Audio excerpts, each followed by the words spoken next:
would that sort of one piece of advice be?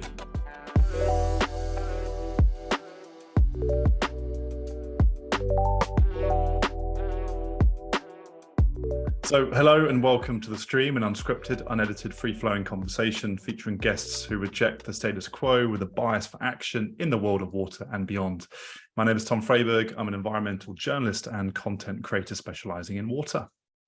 And I'm Will Sarney, a water strategy advisor and investor doing my part to solve wicked water problems.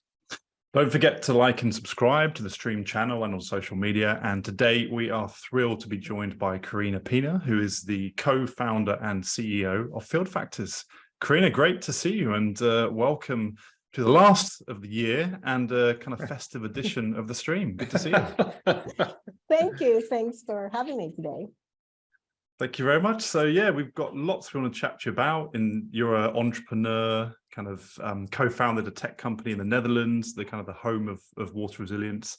But I think it'd be good to kind of hear about your origin story, originally sort of from the Dominican Republic and then finding your way to the Netherlands. And you're actually tuning in today from Delft, right? With the campus behind you. So yeah, tell us kind of why did you make that sort of journey, if you like? Well, probably following water, right? No. It's a good reason to follow, yeah. Indeed. That's great. Yeah, no, seriously, indeed, I was born and grew up in the Dominican Republic. I studied architecture there. But what brought me first to Europe was my passion for water. Actually, I came first to Barcelona to do a master in landscape. And then, yeah, through my passion for water, I landed in the Netherlands, and I have made here my professional career and my entrepreneurial journey, actually.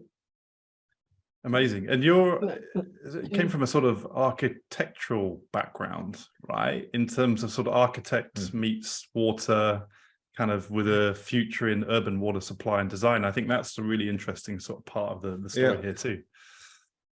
Indeed. So I'm an architect by training, and I have a master in landscape, actually, and have been working in landscape and urban planning for several years before founding Field Factors. And so I ended up founding a water technology startup, but really from the design and architectural background. So how we look at water at Field Factors is indeed how from our relationship with cities, so with the context, with the living environment, and how we have been shaping cities around water.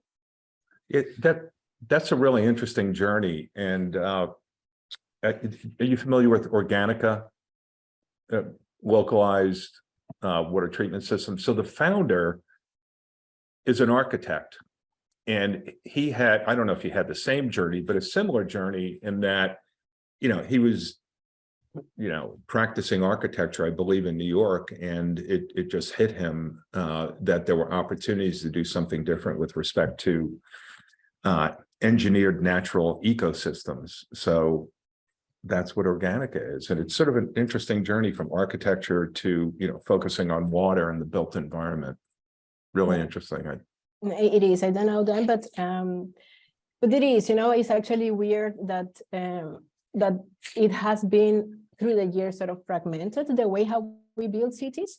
But if we look at the end, we need water for every function, right? So It is so intertwined, let's say, function. Karina, do you think that water has been somewhat neglected in the whole green building movement? In that, I think, initially it was energy focused, carbon emissions, materials, healthy buildings, and it sort of seems like water is late to the party a bit in terms of integrating water efficiency and water reuse into urban environments at scale, and also individual homes and communities and so on. What's your take on that? Absolutely. I do believe it has been forever overlooked or neglected, I would say. We sort of I think tend to forget that we need water for everything. So it's actually even for life, right? For our own life. And so we go a little beyond. But also around the whole climate discussion, there is so much focus on carbon and indeed our energy. Right. When at the end, without water, there's no life, right? And at the end, I take it more from a climate crisis at the end, the water crisis, right? We have either too much, too little. Mm-hmm. Right. Yeah. Interesting. I think it's What interesting. about you? From your perspective, what's your take on this as well? I agree with you. Before I was at Deloitte, I had a sustainability strategy firm, Domani, and we had a green building practice, really sort of before architects and engineers were fully engaged on green building and, USGBC certification and so on. And it was very much focused on energy at that point and materials and, mobility issues and so on. And it's just been sort of slow to integrate water. And we have a client, a Japanese automotive client, who comes from the green building world and has been very focused on, net zero energy buildings.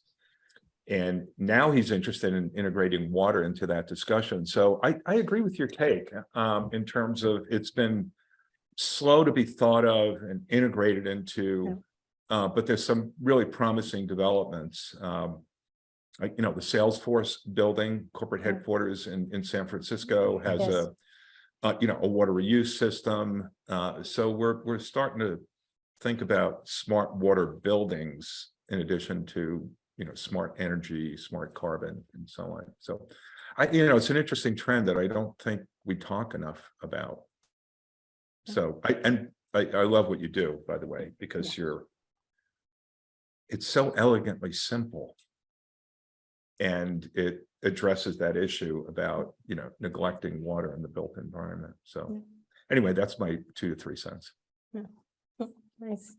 I think being in the Netherlands as well, there's this, would you say from moving over, there's this history of having to adapt with much of the country kind of below sea level and actually becoming the kind of king of resilience with engineered dikes and actually incorporating water as part of that natural landscape and design is quite inspirational, but obviously that's from the past. But looking to the future, there's quite a few new challenges that are coming down. Where I think in the urban environment where you're kind of making a play and carving out a market, it'd be interesting to sort of get your take on that. Yeah, now definitely. I mean, the Netherlands, we are known by, let's say, building with water or fighting water. Let's call it that way. But it's obvious that the new challenge is how to live with water. And what we are not good at in the Netherlands is with dealing with drought. I mean, we have for a century, right, building for centuries building the country in a way that how to keep water away. And so the challenge is what do we do if we don't have it, right? And there is a really interesting, you see, especially from the past 3 years, that in Europe, we have been really faced with the challenge of a really extreme droughts. But you also see a movement and change there in approach, but also in the way how we look at the climate challenge. Karina, are you partnering with, countries that have been dealing with, the drought? I hate the word, but, a lack of water. I mean, it sort of seems like a really interesting partnership potentially in terms of, learning from what we're trying to figure out in the American West or, the Middle East and Latin America, coupled with, what you've done in terms of having too much water, perhaps. Yeah. So let me tell you a little bit of our story, then you understand that I will answer your question. When we started in 2016, so nearly 6 years ago, I still remember my first speeches or first speeches to investors, but also potential customers, and everyone was, so what do you mean, guy? Storing water in the Netherlands? We are waterland, right? Reuse of water? We don't need to. Water is way too cheap. We have plenty of water, right? And I said, okay, let's see. We will be faced with the problem soon. And of course, then we started figuring out and shouting louder, I think, and we got the city of Rotterdam, which is of course a pioneer in water innovation. Mm-hmm. We got them so far to believe in the idea of what if we store water in the underground for reuse. And it was 2016, and by the time we implemented the first system was 2018. And that summer, when we just installed the first system, was the very first extreme drought here. So all of a sudden, the urgency was already there, right? So we were confronted, okay, we do need to store water, actually. But at the same time, we have been working in Spain with the cities of Madrid and Valladolid. Of course, the challenge there is completely different. The problem is actually the way how they look at the problem is from the opposite side, of course, drought and water scarcity.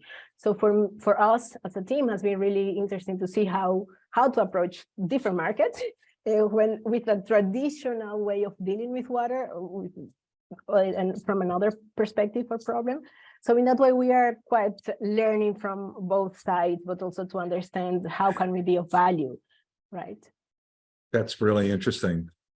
I went to the IWA Digital Water Tech Summit, and just so impressed with what Spain is doing in addressing, climate change impacts to water and so on. And, not just from a technology perspective, but from a public sector investment and governance, I really was just so impressed. So that's an interesting matchup between what you're doing in the Netherlands and what they're doing in Spain in terms of addressing both sides of the coin, so to speak. Definitely, this is really, I would say inspiring. This is just to see from right both perspectives. I've got a question. Rainwater. I put it in the alternative source category of water because we typically don't think about it at scale. And you've tackled it in a smart way at scale in delivering another source of water besides, surface water and groundwater. How did you come to that conclusion? I mean, like, why? Why? Why? Good question. Well, honestly, how I came to the idea was with Mirrik, my co-founder, one day during actually a quite a rain event in Amsterdam. Well, that'll do it. Yeah, there's a lot of rain in that city. Yeah, indeed. And we started thinking of why have we been building our cities this way, right? I mean, when it rains, we just have kilometers of pipe bringing water away all the way, but actually we need most of the water there at the end, for supply, right, to all functions. And then that's how we started sort of just dreaming, what if, right? What if we could see water instead of just waste to something we need to get out of the city as a source, as it works in nature at the end, right?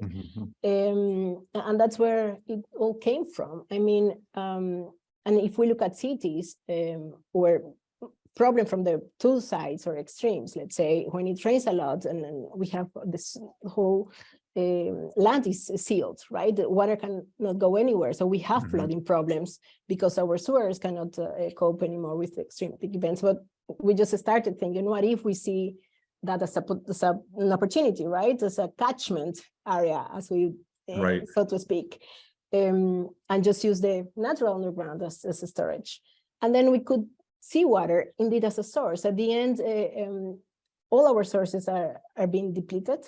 We will need more and more water, so it's completely stupid to keep on draining or water away or treating water to use it again when we are running out of resources. That's why it's really, I would say, the obvious. If we look at how nature works, it's just the obvious way to go, right? I think that's the sign of any good entrepreneur is when you look at how something's done and you think, why?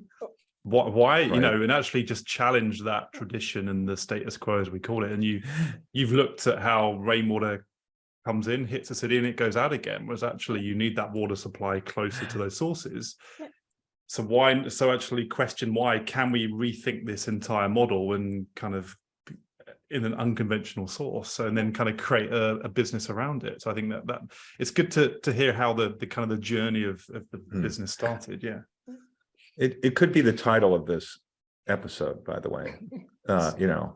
Why? Why? Start like with why. Yeah. Right. So talk us through, because you've got you mentioned about kind of a co-founder, right? So what was the next stage? Because in a previous call, you've kind of bootstrapped the journey so far to where you are, right? So what was the kind of sat down, having a coffee with your co-founder, looking at rainwater getting flushed away? I think there's a business here. So what was the kind of the next stage to turning that into a commercial business, if you like? So Viltic, my co-founder, he studied here in Delft, Delft University of Technology, and he studied architecture as well, but he did product engineering before. So the way how we work together and how we complement each other is I look more from the big chain, let's say, or at a city level and landscape, and he's more into the technical part, just looking at the details. Okay, what if we turn this into a product, for instance, or a technology? And that's how we started shaping that dream that came out of a coffee in Amsterdam. So we started pitching the idea. No, that's true. We started pitching the idea, and Climate Kick Launchpad Business Challenge, I still remember, and end of 2015. And that we got selected for the first round. I remember, and that got us moving, sort of gave us some trust. Oh, there is some opportunity here, or at least someone can believe in this. And I don't know, I think we got so committed to the idea of can we build a business around this? Can we just believe in the problem. Let's say we believe that there is a big problem in the way how we have been building cities around water, and we believe that it should be done differently. That's how we started. Honestly, maybe completely we took a completely different path than a normal startup who do. Instead of going and pitching and looking for money, we just decided, can we convince people to believe on this? And that's how we came at the end to Delft, started collaborating with the city of Rotterdam around a pilot, and knowledge institutes believing in our idea and told us, let's try this out. That's a smart startup strategy. Yeah, I really admire that. So honestly, we thought writing a business plan. Also, our main idea was, can we do? Is it feasible? First of all, can we convince someone that is possible to be done? Let's say, and that's how we started collaborating. Of course, with the TU Delft to support us more on the technological part. It's not only the two dreamers with an idea of breaking down the whole water system, let's say, and in a pilot setting with a collaboration also with the city of Rotterdam. That's how we got moving and just showing it is possible, it can be done, right? And then of course there has been a whole journey to how do we really build a business around it. But first, them showing that's possible. It's a really interesting kind of start to the business, as opposed to, as you mentioned, get the investment and then pitch to partners or clients. You went and got the university, which Delft, carries a lot of credibility internationally. The same with Rotterdam as a city. It's got its own sort of brand as Resilient Rotterdam, and the city, it's got the political backing as well by the mayor. But I think when you talk about the difference with you and your co-founder, that's really quite interesting as well, because you mentioned you're the kind of looking ahead to the future, and your co-founders kind of the fundamental mechanics of how can you make this work. And it reminds me of when Will and I was in Amsterdam, there was a great kind of presentation by one of the Dutch dragons, a lady called Sean Harris, who's known as the Avocado Queen. And she mentioned this note as an investor that stuck with me. Is like, she only invests into co-founders. Right. And I kind of said to her, why not single founders on the stage? And she said, actually, the dynamic between two people that really kind of complement each other and have different strengths tend to generally do better than solo founders. And I think it's really interesting, because if you look at like the two Steves from Apple, Wozniak and Steve Jobs. You've kind of got the why person looking at the future, and then you've got Steve Wozniak, this engineering mastermind, the kind of the what. And it seems like between you and your co-founder, the two skills kind of really mash up quite well. Definitely. I couldn't imagine doing this alone. Actually, I do believe that at the end, the best things come out of collaboration. 100%, yeah. 100%. You know, if you look at my team now, we are now with a team of 10 people, and they are all, of course, I mean, I don't have any background in water, right? So I rely completely on their knowledge and their skills, and I couldn't do it alone anyways. And you know, we always make fun of us, or we started making jokes. If it would be to me, we would be flying probably, because I am way too much of action. I just need things quick and done, and you know, this action. And Rethinking is more grounded in terms of, yeah, let's go slowly. We can grow slowly but steady in a way. So let's also first test, then we can commercially run. So it has been an amazing, I'd say we complement each other quite well. That's for the positive side. Oh, Will, you're muted. I'm muted. Really an interesting combination. And Tom, I'm glad you brought up the co-founder, you know, the investor view of co-founders. I thought that was also really unique and powerful, coupled with the outsider from the world of water. That's a really interesting mix in terms of, you know, innovative thinking and approach, the go-to-market approach, and so on. And yeah, really powerful, it seems. Honestly, sometimes I do wonder if we would be doing what we do if we would be coming from a water background. Well, you probably wouldn't do it. You know, but I think that's one of the issues that plagues the water sector. It's the, you know, no, we can't, never been done that way. And I know that's a generalization and people will hate that comment, but.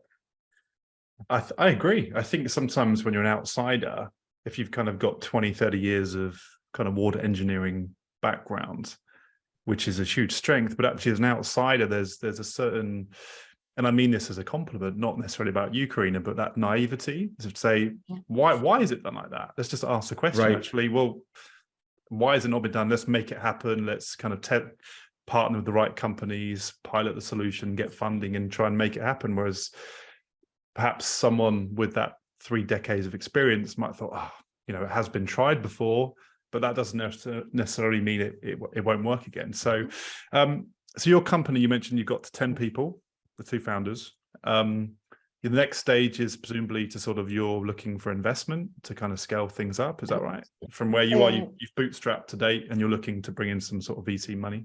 That's correct, or at least I am exploring that path now. So yes, it was deliberately done that way. So we started bootstrapping. We said we won't spend our energy on looking for investment. We just want to look for customers willing to try things out. And so we have been bootstrapping so far, just implementing systems and working with customers on paid projects, which is really nice. And now that we have validated the technology and also the market, and so we are, let's say, ready to grow. And I am in first contacts with potential investors, which have been demonstrating interest. So I wonder what the future will bring. So we should chat.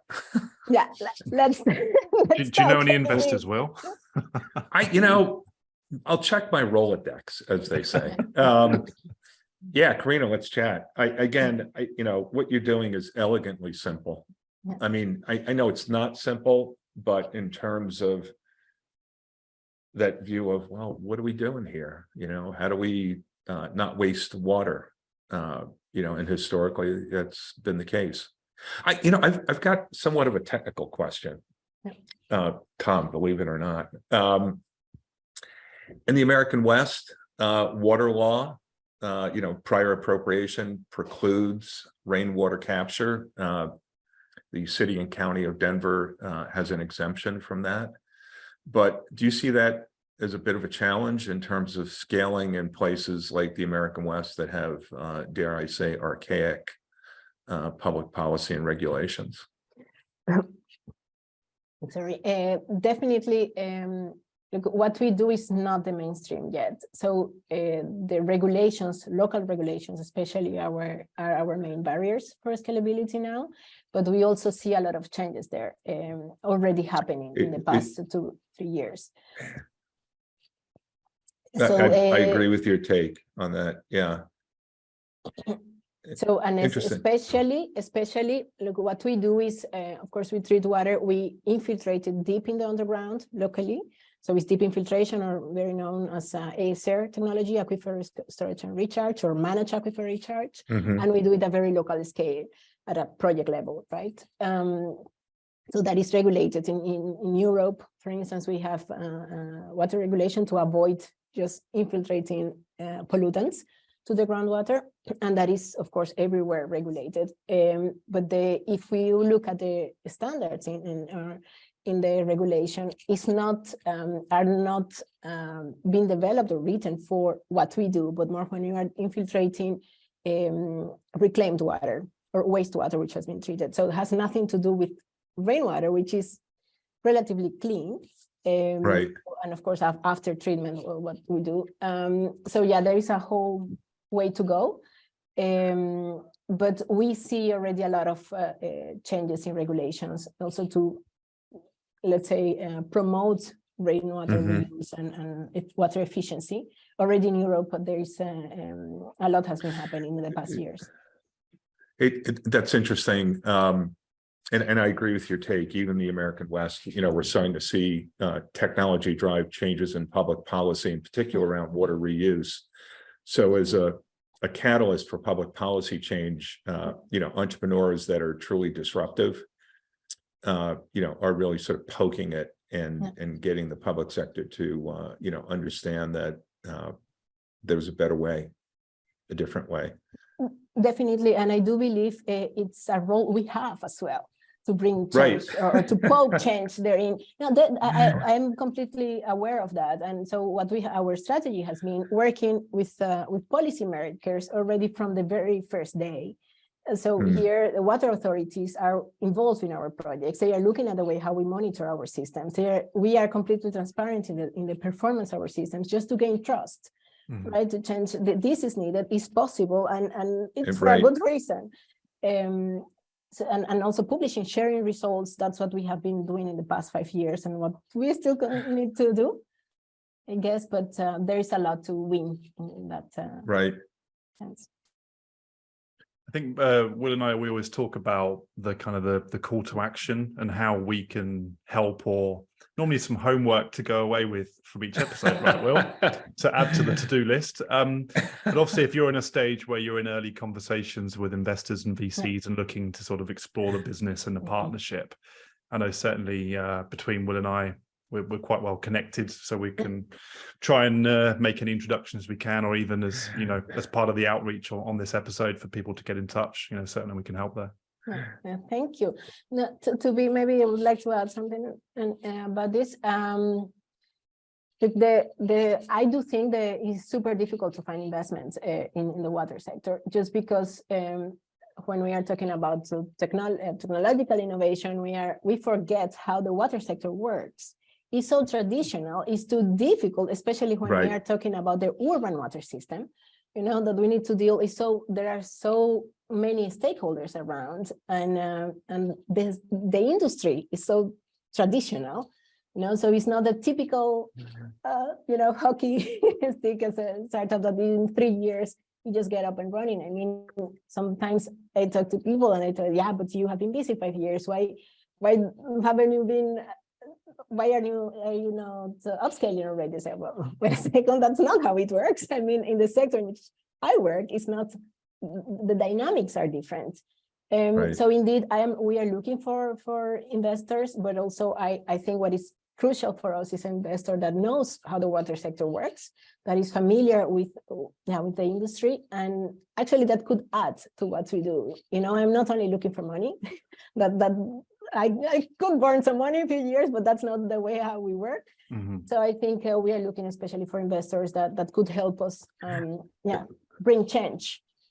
Smart money. Yeah, during that early phase, you were sort of validating and proving the technology, getting the right credible university and policymaker partners in place before then needing money. But as we've seen from previous episodes, I mean, good investment, it's a partnership, right? It needs to be win-win, not just about the dollars that are flowing across for growth. It's actually introductions to help go on that journey together, right? So yeah, interesting to hear. Definitely. We're happy to help. Thanks. Absolutely.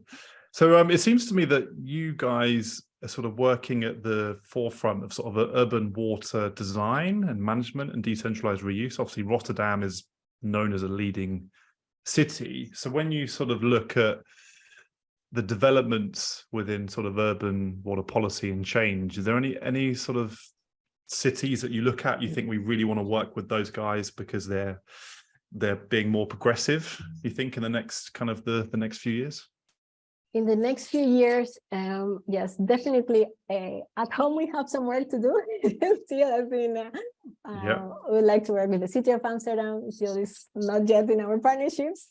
But the city of Copenhagen looking further. Let's say we just started collaboration with the city of Madrid. They are also pioneering a lot in Spain. But if we go further, of course, especially in Copenhagen, I think would be a great next step for us. Very cool. Very cool. So sort of a question that we come to towards the end of every podcast, and we started doing it in season 5, which has been quite sort of effective actually, is if you could jump in the DeLorean and go back in time and give a 17-year-old Karina some advice, knowing what you know now, what would that sort of one piece of advice be? A piece of advice. I have learned so many things in the past years, but No, I was going to say it doesn't have to be exactly 17, but it's just a rough age. Yeah. I had maybe it's might sound crazy what I would say, but I think patience is something I have learned in the past years that I didn't have 5-6 years ago when we started. And might sound crazy because I am super action oriented. I just want to what are we are losing time. It should have been done yesterday. But some especially important things need time to land, to get grounded. When we are, if we look at what we are doing to be relevant and have impact, we need to touch so many aspects it's a system change we are talking about, and that might take a generation to see results in there. So I am learning to be more patient. Yes, I would advise myself 5 years ago. Yeah, it just takes time. Yeah, that's very wise. I think when you're trying to sort of put a dent in the universe and you want to change the world and change the traditional system, you want to see change so quickly, but I think the reality hits quite quickly when it comes to sort of maybe outdated policy, and you're dealing with city planning and you're dealing with universities. I'd say patience is probably what's the expression? Patience is a virtue, right? And you need bundles of it when it comes to sort of innovating within the water space. That's something that starts itching in my hands when I see ideas, but things that can be done, and we are still talking about it. And it was, let's just do something, and then we figure out of course we might fail, but we learn, and then we start all over. But unfortunately, the world doesn't work always like that, right? No, it doesn't. No. Unfortunately. But, Yeah. well, I like that. The final advice. Okay, patience. Be patient, and Be change will patient. happen. Yeah, for change sure. will happen. Of course, if we keep doing our work, it doesn't come on its own. But in terms of sometimes we just want to see results right away, but continuing working. I mean, it's our 6th year now, I'd say, and now is when we start at least to feeling more traction in terms of really people understanding what we are doing, valuing what we are doing, and also newcomers popping up. So that's a good sign. But I thought it was happening already 3 years ago. No, I told you, Tom, last time with the COP, I was so depressed with the results. Okay, we could say, okay, there are good outcomes out of it, but we are still talking about it. oh, that's a whole other conversation, not Exactly. over coffee though.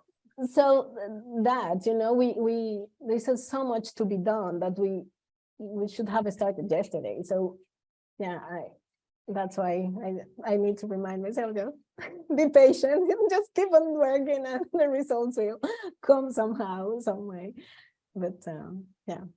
Amazing. Well, keep doing what you're doing. I think in terms of kind of shaking up the urban water model with the sort of aquifer storage and recharge, and building a team from Delft in the Netherlands, in fact, I think it's probably the first founder we've had in water tech that's actually going after that space, right? We often hear people with sensors and software as a solution, but actually that kind of urban water through an architectural lens is quite unique. So really interested to kind of follow your journey and see how you progress as well. And as we mentioned, however we can sort of help connect, we'll do afterwards.